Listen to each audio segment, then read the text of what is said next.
This is Barb Nangle, Community Manager of Known Co-working, and I want to welcome you to today's edition of Known Live. As you know, during quarantine, we have had to move our community online, and we have three different types of programming. One is called Pivot Talk. This is where we give entrepreneurs the opportunity to talk about and learn about the shifts that they're making to grow their businesses.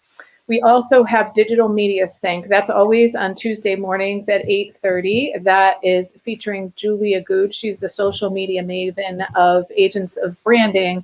And that's your window to the digital world. Anybody, regardless of level of experience with digital media, is welcome because it's a place to learn and to grow and to share. And then we have this show, which is called Known Live. And this is where we feature people from our community, and we want them to talk about who they are, what they do, what their business is, who they serve, who their ideal client is, etc. And this morning we have a really cool story. So this is Della Liebman. She's going to go into more detail about who she is and what she does. She is the founder and designer of Nestle, which is a lactation space for offices. And I know that I'm not doing it justice in terms of explaining it, but I want to tell you how Della came to our attention. So Known is a relatively new co-working space, and Kathy Graves from the New Haven Economic Development Department came into our office for a tour. And one of the things I told her is that one of our spaces is going to be a dedicated room for moms to pump in. And she said, oh, there's a New Haven entrepreneur who has created a lactation space. You need to contact her. So I connected with Della. She came in, she checked out the space, and we decided that we wanted to more than likely work with her. But in any case, we absolutely wanted to give her a platform to talk about her business.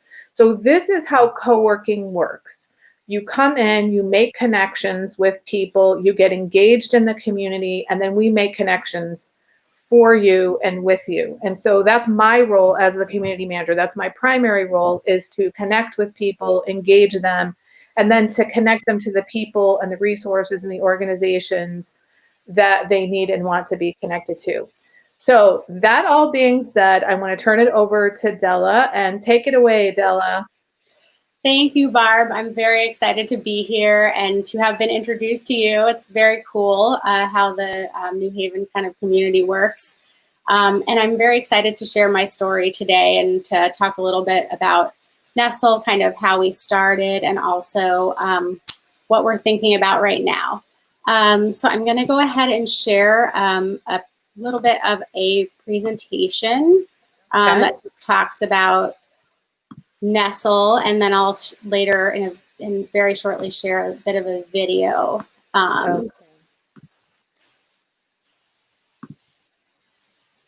you see my screen? I did, but now I don't. It's gone black.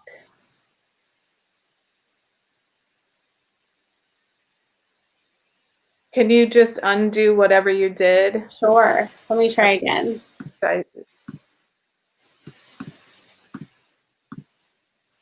Okay, there we go. So I see your screen. Yep, it's working now. Great. So as I said, I'm the founder of Nestle, and Nestle provides small-scale solutions that bring health and equity to work. And our first product was actually the Nestle Lactation Unit, which we launched in March. We had our first 3 customers. And as everybody knows, then there was a health crisis, which we're still in the midst of. And so everything sort of got on hold in terms of evaluating the impact of these first kind of installs. But as kind of ideas and thoughts about health at work became more and more important, and folks started thinking about, what does it really mean to return to the workplace? How are we going to manage? What does health look like in our environments? I started thinking quickly about adapting our first product, which is this lactation unit, which I'll get into a hand washing station. So I'll kind of go over sort of all of our products more, but I just wanted to kind of share an overview of what we do now. So what we're offering now is our original product, which is lactation space, which I'll get into, but it's kind of, it's a unit that quickly transforms transforms any space into a lactation room. And then we're also providing hand washing stations, which are customizable and custom design solutions. So I just want to share a little bit, go back in time and kind of give a little bit about my story and how I got to this place with founding Nestle. I'm an architect and I'm a mother of 2 young kids. My story kind of started very early in my architectural career. I had a meeting with one of my advisors. This is when my first child was 6 months old, about kind of my path to getting my architectural license. And she said that having a baby was my first mistake, was kind of the first thing that I did wrong in terms of getting my license. And my interest has always really been in design that emerges from the intersection of experience and identity. And in my own career, this wasn't the only time I've just faced so many challenges in terms of welcoming motherhood as a young mom and as a young architect. Before I founded Nestle in 2018, which is when I kind of came to the idea of this sort of like niche, unique product, I was in the Department of Facilities and Construction at Yale School of Medicine. And while I was there, I was building out spaces within the university, which included faculty offices and also responding to mothers who were asking for lactation space. And then I became pregnant with my second child at that time. So it was sort of there that I noticed that there was this high demand or expectation for comfortable, functional, placing a comfortable, functional place to pump when you return to work, but that there was very little access. And this was across our campus, and this was also something that I was seeing with my friends in my cohort, young mothers or new mothers who were having children and expecting to go back to work, but wanting to be able to also breastfeed. And so one thing I noticed as an architect was that retrofitting or allocating lactation space was really impractical and also devalued by designers and architects and planners at a very high cost to mothers. And so that's sort of my story about how I kind of became interested in, inventing a new or easier, more accessible solution for lactation space. And I'm going to now share a video that kind of tells the story of, this is one woman's story of returning to work, but it also kind of embodies the experience of many mothers who are returning to work, which is that they're kind of scrounging for lactation space. So I'm going to share this video.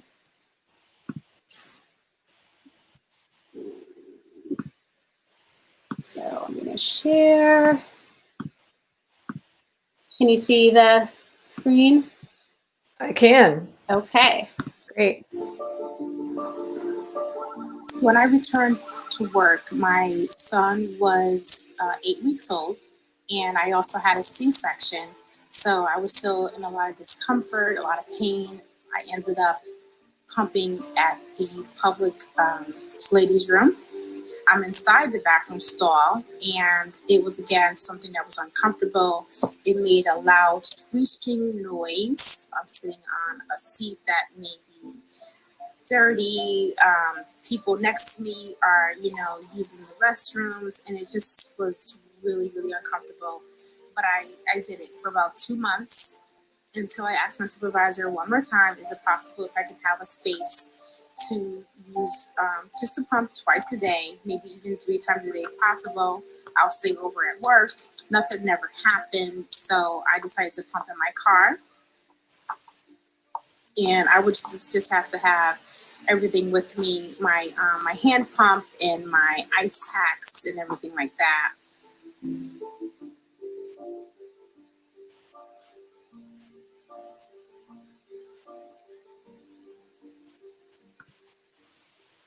Love it. So let me go back to my presentation where I can just share a little bit more about the actual product. So I started looking and doing a lot of research into kind of like, as this video addresses, where are people pumping when they go back to work? And I saw that there was this enormous divide between women who were returning to work with these amazing lactation room suites, like the Googles and the Twitters and the Salesforces, you know, of the world, and, you know, these companies that had a lot of resources and means to either renovate or kind of support their employees in a big way, were creating these very seamless experiences of returning to work after childbirth. But the majority of folks are scrounging around, kind of looking for private, comfortable space to pump. And oftentimes this landed them kind of in, you know, bathroom stalls, storage closets, IT rooms. Oftentimes people are going into conference rooms and trying to like huddle in the corner, hoping, you know, that they're, you know, going to get it done really quickly. But there's this whole process with pumping, which has to do with this sort of like mind-body connection. You're meant to be really breastfeeding your baby. You need to be relaxed. And there's also kind of issues of storing milk, keeping it sanitary, and then also cleaning pumping equipment. So all of these sort of things that we think of as accommodations were lacking for many. And I sort of saw this as like this, having the ability to pump at work was sort of this privileged thing, which I felt like as an architect and designer kind of went against this idea of creating an equitable or inclusive workplace. So I started looking at this idea of like the storage closet where lots of people are pumping, and how can we transform this existing space? Like, say this is the only space that many people had in their office. Like, how can we transform these bathrooms, these storage closets, these swing spaces into these comfortable, you know, more tranquil and also functional places to pump? So that would include having refrigeration for milk, so that, you know, women can store their milk throughout the day, not worry about it going bad after all that work.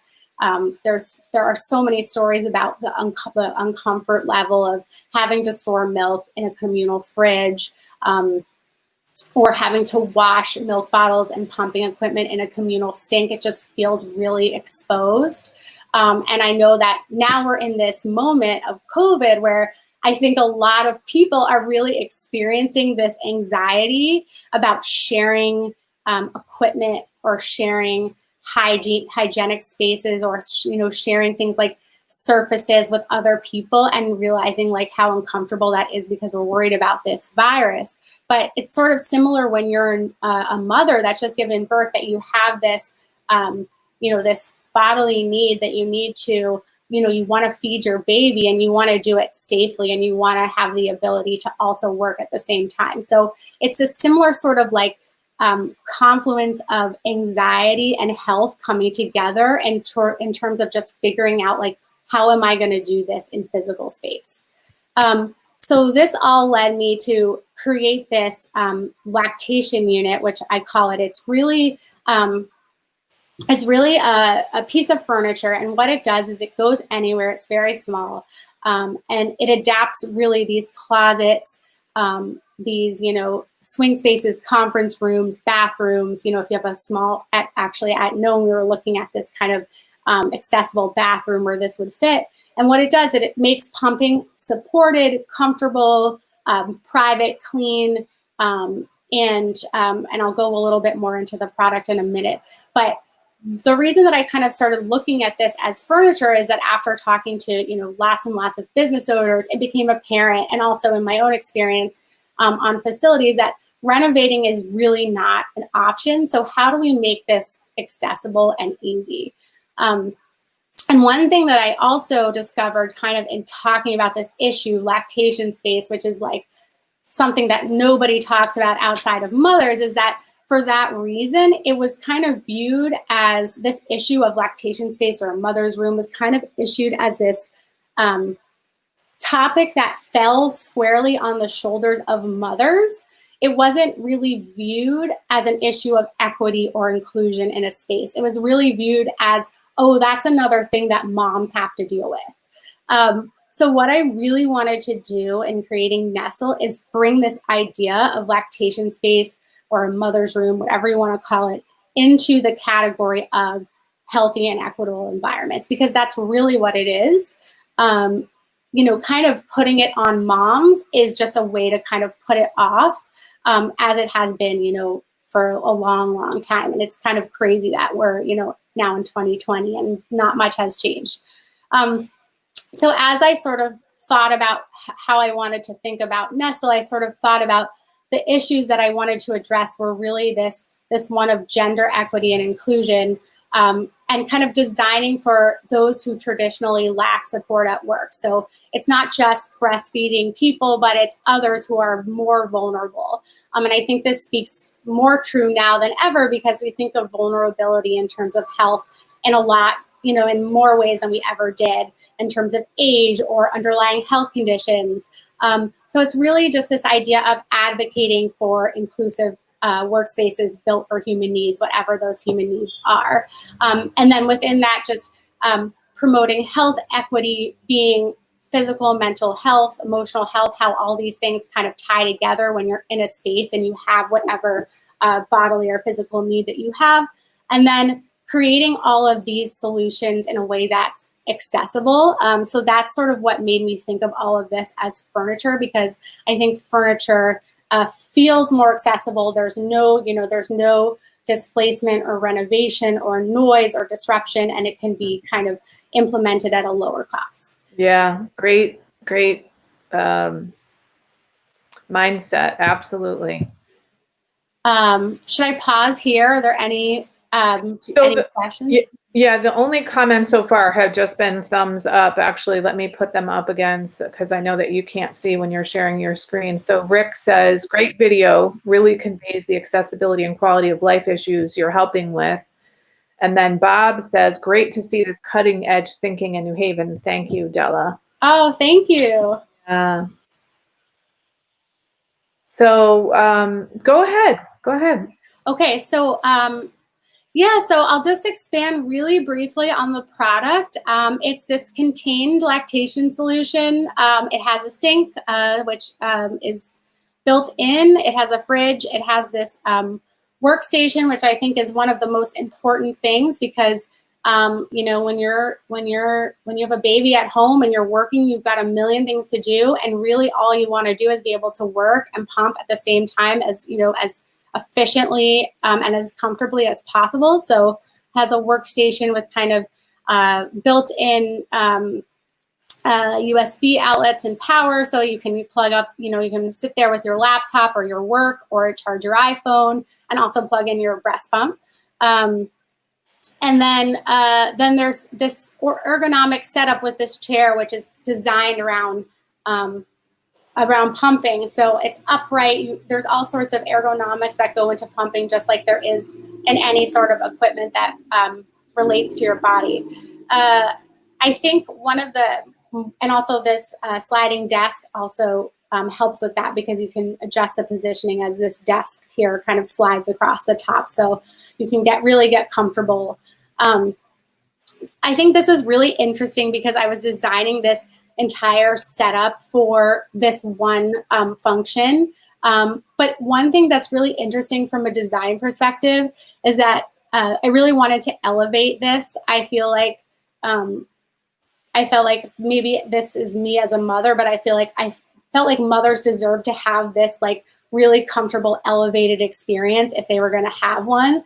And so I tried to sort of match this adult quality of this like high-end furniture that feels like you're really doing something, because there's a lot of anxiety when you have a new baby and you're working. And I feel like I wanted it to sort of speak to this idea of like wellness or comfort or tranquility in a space. So even if this is in a bathroom, you sort of feel like you're a real human. I kind of went over all of these sort of features of the product. I think the biggest thing is that it's completely flexible, and portable. So when I was at Yale, I saw that we had new mothers, in engineering, we had new mothers in humanities, at the medical school. And one problem is that as you can imagine, if you're pumping 3 times a day for 30 minutes each session, you're not going to trek across campus, take a 15-minute walk, then set up your equipment, then pump, then store your milk, then wash everything and come back. Your entire day is really eaten up. So we had this issue, which is that it's very hard to kind of renovate space across multiple buildings. So the idea with this Nestle lactation unit is that if there's a mother who's pumping, for 6 months in one building, it can be used there, and then it can be moved very quickly into another building. So it can be really portable. It can adapt to kind of who needs it at the time. Goes to different floors of a building, different buildings. And then we also have this rental model, which is that, companies can rent this if they're renting their spaces, or they're not sure how long they're going to have an employee that needs it. This sounds like the epitome of human-centered design to me. So not only is your design really created for the mom to have an ergonomically set up space, but you're also thinking of the organization, like a rentable one, or ones that can be moved from building to building or department to department. I mean, there's some real human-centered design there. Thank you. Yeah, and I think with this sort of idea that you can rent this, I think it also creates a more kind of accessible solution for a lot of owners or business owners or managers, or, if you're, especially now, people are more cost conscious. And I think the idea is that, okay, if I need it for 6 months, I can have it, I can give it back, kind of goes away. People it sort of feels less of a commitment. So I kind of thought about taking all of these sort of qualities of the lactation unit and applying them to a hand washing station. Clearly, this came out of COVID and kind of the need for increased health in the workplace. So we adapted the lactation unit into this hand washing station, which is also completely portable. And it's a little bit larger in terms of its capacity. So there can be up to 80 hand washings before needing, refills below the cabinet. And I think it also just speaks to kind of all of these sort of things that I talked about, which is like, what is the impact of our space on our mental and physical health, and how can we create tools for improvement or increased health in the workplace through smaller scalable solutions that are, less costly and kind of easier to swallow. So you can bring in, this hand washing station, hallways, classrooms. I thought about restaurants that have high capacity and tiny bathrooms. It's pretty flexible. Also just needs an outlet, and also comes in a whole variety of colors. The backsplash is optional. We're also open to custom solutions.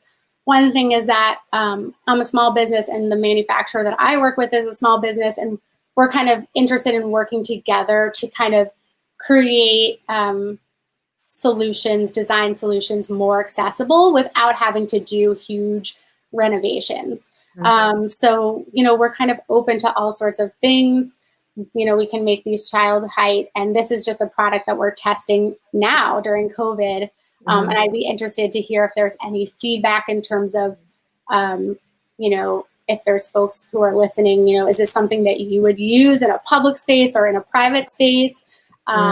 Kind of what your kind of thoughts are on hand washing. Yeah, so I actually have a couple questions about this product in particular, because I was never a mom, so I can't really speak to lactation spaces, except for that I really appreciate the design for social equity. But in terms of this, you said up to 80 hand washings. Does that mean that there's a tank of water in the bottom? Yes, and I can actually share. Our website is in construction, but I have something that I can share to explain. Okay. And then while you're saying that, love the idea of making it child size, because usually where children gather, there are lots of them and one sink. Yes. You Yes. could easily expand, you know, the availability of the sink. And then question about what's on the backsplash. It looks like there's paper towels and a dispenser. Is it Yes. soap? Yeah, so it can be soap or hand sanitizer. Okay. And like, then it can be is loaded. it touchless? Touchless, yeah. Okay, fantastic. Love it. So yeah, I actually spoke to a lot of teachers when I was thinking about, okay, can we adapt this? What would it look like? Who talked about this idea of like bottlenecking students into a tiny restroom to wash hands. Of course, hand sanitizer is effective, but I think there's something about washing your hands if you have a long span of time that you're in a space, which makes you feel like you are really like cleaning your body, and you also don't have residue. And for children, there's also this like learning aspect. Right. Yeah. Right. And So, there could be like, because it could be out in the open, there could be the public teaching of this is how you wash hands, this is not how you, whereas when you're in a teeny tiny little bathroom, you know, you're doing that with one kid at a time, whereas you can say, okay, so, you know, Josie, why don't you show us how you're supposed to wash your hands? And then, you know, Jose, why don't you show us how not to wash your hands? And then Maria, you know, can you say what was the difference? You know, that way you're bringing the children in on it as opposed to, you know, one kid at a time. yes, absolutely. And I think we're all sort of like learning new habits, and part of our new habits are like we have this urge and desire to wash our hands. And I think that we also, from what I've heard in talking to teachers and people in, you know, school communities, you know, that's sort of part of like the teaching process as well, is like this is something that we do to keep our bodies healthy. So yeah, so I'm curious if there's other questions or feedback. I will share kind of how this works. Okay, great. So this is our kind of site in progress. And so I will share. So you said your site is under revision and it's probably going to be ready later today. Yes, correct? yes, okay. Yes. Right now we have our kind of old site. Right. And I have your website and your Instagram page on the bottom of the page right now, so people can find it and go to it. And is that the best way to contact you, is through Instagram or through your website? Yes, yes. I also, my email, I will share my email in the chat, and please feel free to just reach out to me directly. Actually, if you want to give it to me right now, I can create a banner and put it on the bottom of the page. It is Della@nestlespace.com. I will share it in the chat. And speaking of the chat, I just want to let folks know, if you are watching this on the recording, you can still put comments in the chat. And so Della, I would recommend that you, like every couple of weeks, at least for the next few weeks, go back to our Facebook Live page and just check out the comments, because the questions will be for you, not for me. Okay, great. And in addition to being on Facebook Live, Known has a web page. So our web address is knowncoworking.com, and we have a page that's for events and presentations. And so we save copies of all of the shows that we have, including this one, on that page. Okay. So yeah, so great. So this kind of gives you an idea of how it works. It has these tanks that are underneath. Okay.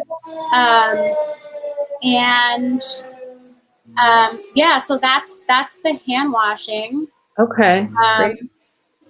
And let's see.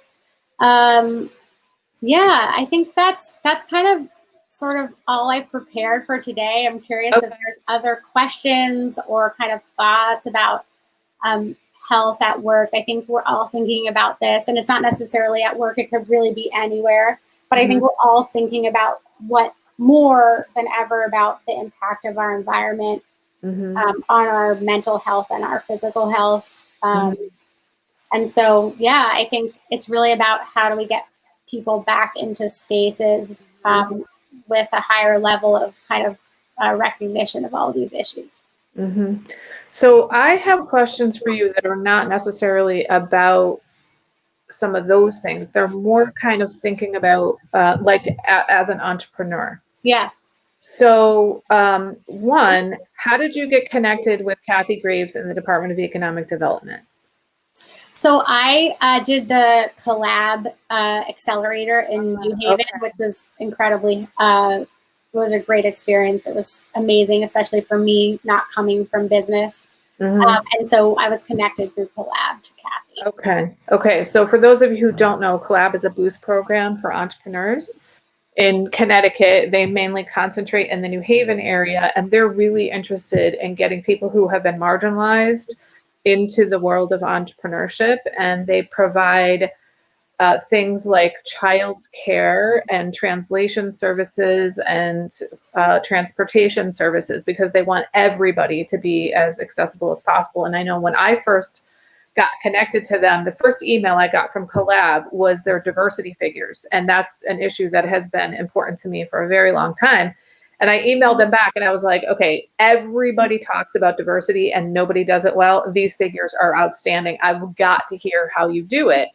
And I have been impressed with them ever since. And we've actually have a number of folks who are part of the known community who have been part of Collab. So that's really great to hear that, getting into a boost program or an accelerator or an incubator program is a really great way, not only to get training and knowledge, but to get connections with other people. Yes. And I think to your point, because they are so focused on like marginalized communities or issues that are kind of on the underbelly of what we think of like mainstream entrepreneurship. Mm-hmm. It was such a perfect fit for me because it kind of gave me the confidence to take this from just kind of an idea into, more of a business. Yeah. Okay. And then just yesterday, I was speaking with Felicia Rubenstein, who is the owner of Haven Co-working in Fairfield, which is a women-centered co-working place. And she was really excited to hear that you were going to be on today. I don't know if she's watching or not, but I clearly a co-working space is an ideal place for Nestle, and clearly a woman-centered co-working space. Tell me about some other spaces that you think are the ideal space. So you've given some ideas like at Yale University, different departments and that sort of thing, but can you give us some ideas of who are some more ideal customers of yours? Yes. And is it the business or is it the mom or is it both that's your ideal customer? Yeah. So all such great questions. So so we installed, Haven was one of our first customers, and I think that co-working spaces are an incredible fit for Nestle because, there's different opportunities for places where this can go. I know at Known we discussed a bathroom. At Haven, it's in a phone booth. It's like a 5x7 phone booth room, which is quite small, but it fits beautifully there. I think there's so much flexibility with this. One of our other first customers was Guardant Health. They are a pharmaceutical company in the Bay Area. They have lactation rooms, but they don't have enough for the number of employees that they have, and they don't want their new mothers to be waiting around to use lactation space. So they decided to convert another phone booth into a lactation room with our product, and they also thought about implementing Nestle into like an existing lactation room so that they would have more comfortable space to pump because it really elevates the experience or makes it productive. So there's such a wide variety. But I think, for now, more what we think of as more traditional office spaces where you have small rooms, closets, conference rooms, bathrooms that are single occupancy. Those are kind of the customers. I would love to discuss opportunities for this in more of like a public building. I think the question is like, where would it go? So for now, I think more what we think of as like more traditional office space is a really good fit. But there are I think with this product, you can really get creative because it is so small. Wonderful. Yeah. And so do you see your client as the mom or as the business? Yes. Yeah. That was also another really great question. So the customer is the business. So it is like B2B. So it is like HR, facilities, owners, managers who are renting or purchasing this product for their occupants. So, and I asked this question because I work on another program where we train up entrepreneurs, and one of the stickiest problems, it's in the healthcare industry, is who is your actual client? Like, who's going to pay for this? That is really important for entrepreneurs because the user is the mom, but Correct. the customer is actually the business. And so who is going to be paying for this? And so we need to pay attention to that. So my guess is that the way, at least in the beginning, this product is going to come to the attention of the employers, of the businesses, is through the moms. So do you have any kind of materials for moms, or do you have any guidance for moms or education that you provide for moms this is how you bring this to the attention of your employer. These are the points of interest that they need to know. Here's some data, here's some statistics. Perhaps if there are laws that are applicable, do you provide that kind of information to moms? Yes. So, so this is such a complicated issue because, so I guess there's two things. The first thing is, yes, we do have links on our website to the legal implications of lactation space. And also to kind of like the benefits for employers, all of which are like tremendous selling points. Of course. But in my experience, and the way we also have, for example, like a Slack network where moms can kind of talk to each other who are using the product and provide feedback. Smart. Yeah, it's really cool, and kind of share tips on pumping or equipment or whatever it is. One thing that I'm really mindful of in moving forward, and it's just interesting. I don't know how this is going to play out because most people aren't even in the workplace right now. People are working from home. And so it'll be interesting to see really how this plays out in the next year. I think it's going to have to be reinvented again post-COVID. But prior to this crisis, it became so clear to me, having been on facilities, having designed office space, and also in speaking to other moms, that while it's so important to have moms be advocates of this and be aware of this, like through Instagram or friends or word of mouth, it really has to be reformatted in terms of like, this is what it means to create like an inclusive workspace, because lactation space has been sold by mothers to their employers. There's actually an entire pamphlet put out by the Department of Public Health or Department of Health and Human Services called The Business of Breastfeeding. And it's like a 15-page document that's written for mothers to hand to their bosses and say, here's why I need lactation space. But it hasn't made a difference, because even seeing those numbers in terms of like return on investment, absenteeism, healthcare costs for employers, all those things are important. But I feel like the biggest selling point is like this idea of it's within the business's best interest to like create an inclusive environment and an equitable environment, because at the end of the day, like moms selling this to their employers, that's something I've been looking at for so long. It just hasn't worked. Yeah, and actually, I don't remember what it was that you just said, but something you said triggered the idea to me about the reason why co-working spaces are a perfect place for a lactation space is that many moms, before they return full-time to work, really want to get out of the house, and the co-working space is a great place to do that, especially, even if you only come to the co-working space 1 or 2 days a week, just to be able to get away from home and have, time to think, you still need to pump. And so that's why co-working spaces are so important to have a lactation space for that. And I just said the word pump, and I remember in terms of talking about language, like before we met you, we were saying we're going to have a mother's nursing room. And when you came in, you were like, no, they're not nursing here. Pumping. So either lactation space. Pumping like, space. oh, that's right. There's no baby here. I mean, they could bring their baby, but most of the time they're not bringing their baby. So it's either pumping station or lactation space. Yeah. And to your point, I think especially now that folks have been sitting at home for so long, a lot of, new mothers do crave very much the ability to like get out of the house. There's a lot going on at home. And so to have that ability to continue to breastfeed when they get back home, which relies completely on the ability to pump, is like huge. And so it is a really good confluence of like this idea of accommodation and flexibility and all these things kind of together. And can you give some examples of some of the things that moms who have access to Nestle space, especially if they were pumping and didn't have access and then later pumped and had access? Any quotes come to mind? Well, one mom told me that she thought it was, in terms of the experience of using Nestle.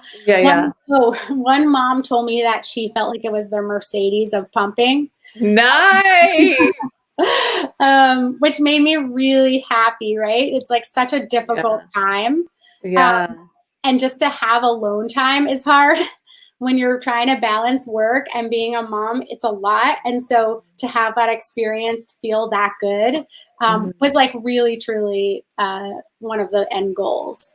Also, you asked about this idea of the fact that the customer and the user are completely different individuals. I was trying to design something that met those two in the middle. So it's like, what do the employers care about? They care about cost, ease, like all of those things. And the user cares about comfort and functionality, the ability to like store their milk and have their own sink to clean their milk bottles and their equipment, like all these things. So we'll see. Like we're still in this phase of kind of gathering feedback on this product, and I think that things are going to really change. But yeah, we're very much testing. We're new and we're in our infancy, so we're really looking to get feedback on both products. The lactation space and the hand washing unit. Right. And actually, I just thought, I remember you specifically saying that the hand washing space needs to have a place to plug in. This is true also of the lactation space, because there's refrigeration, and also there's hand washing station and all that. Yes. So both need an outlet. It's all rooted through just the back. There's just one plug. Just plug it through the back, but the sink and the fridge, like you said, both run off of electricity. Wonderful. So really the rest of my questions have to do with you being a new entrepreneur and a startup and that sort of thing. So you mentioned that, not only are you a small business, but you're a manufacturer. Yes. Of a small business. How did you find your manufacturer, and how did you know that they were the right firm for you? So it ended up being a really good partnership. The manufacturer that I used to work for Levi Strauss, the jean company, and I used to build out their stores. And another thing that kind of led me to this is, in their store design, they think of almost everything in the interior as a fixture, so like as furniture, and that's so they can replicate it over and over. So my manufacturer is the same manufacturer. They're very small, family-owned manufacturer, just one warehouse, and they build everything for Levi's. So I had an existing relationship with them. Okay. Yeah. And how did you know that they were the right one for Nestle? I think, it's actually interesting. I think it was my comfort level with the owner. And I mean, everyone who works there is like his son or his sister or his brother. And also the fact that he really cared about this product as, in terms of what the impact could be. And so, that felt really good to work with someone who, this is sort of a niche thing, and it's not really on the minds of most people. So to hear him I think he has 5 kids or something, but to hear him care about the impact or like, the actual use of this product really made it seem right. That's great. And I think that this brings across a really good point. I think, you know, one of the things I've learned in my career in the variety of industries I've worked in is it doesn't matter what you want to do in this world. If you want to get anything done, you have to build relationships with other people. Yes, I yes. just want to give another plug for co-working spaces, because that's what co-working spaces are about. For sure, they're about sharing resources. But really they're about cross collaboration. They're about making connections. And actually that's what my job at Known is to connect people. And so this is a perfect story about that you had this already existing relationship, this already existing connection. And, you know, who knows where this is going to go? I mean, he's got this fantastic gig with Levi Strauss, but it could be Nestle Space takes over the majority of his production someday. Let's hope. You know, right? Yeah, let's hope. That could be. Yeah. And then I really have to say, I love your promotional materials. I love your video. Oh, thank you. I love the PDF document that you showed. So I would like to hear who created those materials for you? How did you find them? And what was the process you went through in terms of figuring out like what gets told in my story?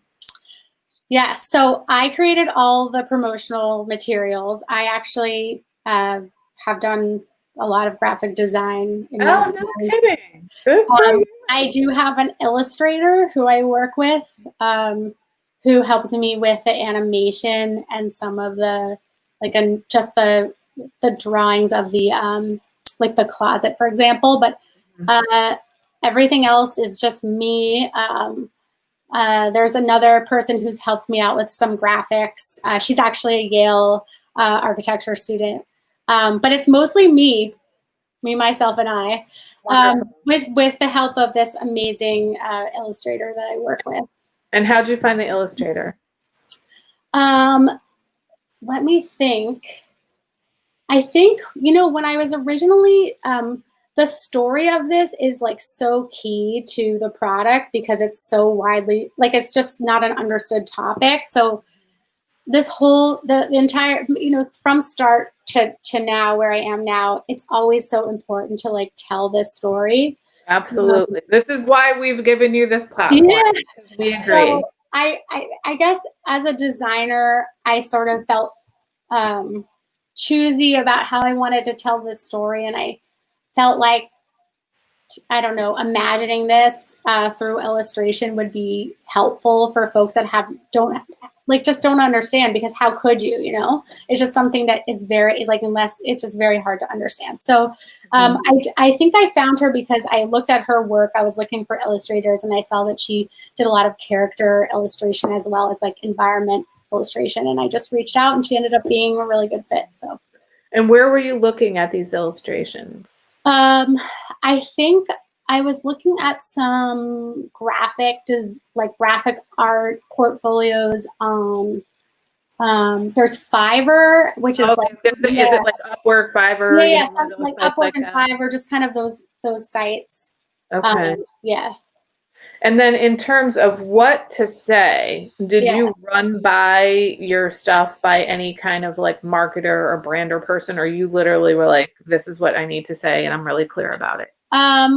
I think it's been a journey, and even now it's still something that I think I could use help with, which is like how to package this in a way that makes sense, because it is so obscure, and you know, there is the customer, which is not a pumping person. So I'm still working it out now. I don't know if I've necessarily landed on the right way to present all of this. But yeah, it's mostly been me. I've had a lot of help from friends and Collab, and you know, yeah, but I haven't hired anyone officially. I probably would if I could. Yeah, I think from what I've seen of your stuff, I'm really super impressed with it, and this is why I wanted to ask about it, because I think a lot of entrepreneurs get stuck on, well, usually what happens, what I've seen, is they don't even get stuck on the next thing. They get stuck on 5 things down the road. It's like, no, you just do the next thing. You go as far as you can see, and when you get there, you can see further. But you start with talking to people that are in your network, and then you use sites such as like Fiverr and Upwork, and there are a variety of platforms that help startups and entrepreneurs and people with side hustles get started. So that's a really great place to work. And then, you know, you have some talents yourself that you can tap into. And, you know, another one of the lessons that I've learned in the world of entrepreneurship is that done is better than perfect and not done. Yes, I agree with that. Yes. And that's one of my failures too is, especially with the messaging is like, just get it out there. Right, exactly. Get it out there, get the reaction from the customers, and then adapt from there. I think that, you know, that mentality is really important. So we have about 10 minutes left. Is there anything else that you haven't talked about that you would like to make sure that we get across here? I think that's pretty much it. I mean, if anyone is watching this at a later point, you know, right now what I need the most is feedback, you know, that customer feedback. So even if you don't want to buy the hand washing station, but you think it might be applicable to, you know, a space that you have in mind and you want to provide feedback, I'm working on a survey. I just would love that feedback on both products because that's really the stage that we're in now, to your point. So okay, fantastic. So I've got your email address up. It's Della at Nestle Space, and it's Nestl space. Correct. And then also here's her website and her place, her, I always call it a handle. That's username, I guess, on Instagram. And then I can even share my here we go. Okay. Yeah. Okay, there you go. So that's what the space looks like right now, but later today it's going to look a little different. Isn't that true? Yeah. Okay, fantastic. And then I want to give another plug for Known Co-working and our programming. So during quarantine, we have gone online to create and sustain and expand our community. So you could very well be watching this after the fact. So go ahead and leave a comment and we'll have Della come back and address your comments.